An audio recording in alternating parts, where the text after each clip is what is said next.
সর্বভারতীয় কংগ্রেস কমিটির সিদ্ধান্ত অনুসারে প্রদেশ কংগ্রেসও 22 জুন থেকে ব্যাপক প্রচার কার্য শুরু করবে। এ লক্ষ্যে রবিবার আগরতলা কংগ্রেস ভবনে এক সাংগঠনিক বৈঠক অনুষ্ঠিত হয়। বৈঠকে উপস্থিত ছিলেন পিসিসি সভাপতি আশিস কুমার সাহা।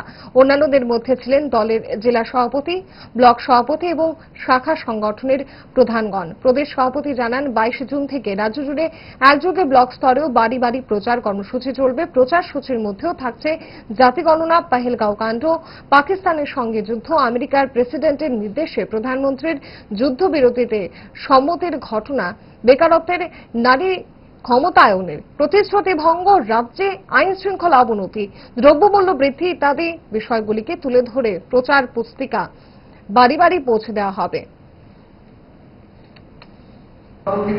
এই কর্মসূচি বাস্তবায়িত হবে 22 তারিখ থেকে এবং এটা ধারাবাহিকভাবে সারা রাজ্য জুড়ে চলবে।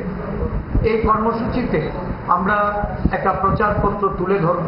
এই প্রচারপত্রের মাধ্যমে সারা রাজ্যে বর্তমান পরিস্থিতি, দেশের বর্তমান অবস্থায় কংগ্রেস দলের যে ভূমিকা, কংগ্রেস নেতা মল্লিকার্জুন খাড়গেজি, আমাদের জননায়ক সংসদের বিরোধী দলনেতা রাহুল গান্ধীজি, আমাদের সোনিয়া গান্ধীজি সহ আমাদের যারা নেতৃবৃন্দ, সমস্ত নেতৃবৃন্দদের তাদের সারা দেশব্যাপী এই যে বিভিন্ন রাজনৈতিক কর্মসূচির মাধ্যমে জাতিগত জাত গণনা, দেশের পেহেলগামকে সামনে রেখে এই যে দেশের পাকিস্তানের সঙ্গে যুদ্ধে জড়িত হয়ে আমাদের দেশের রাষ্ট্রনায়ক, আমাদের প্রধানমন্ত্রী, উনি সিজফায়ারের মাধ্যমে যে যুদ্ধবিরতি, এটা আমেরিকার তাদের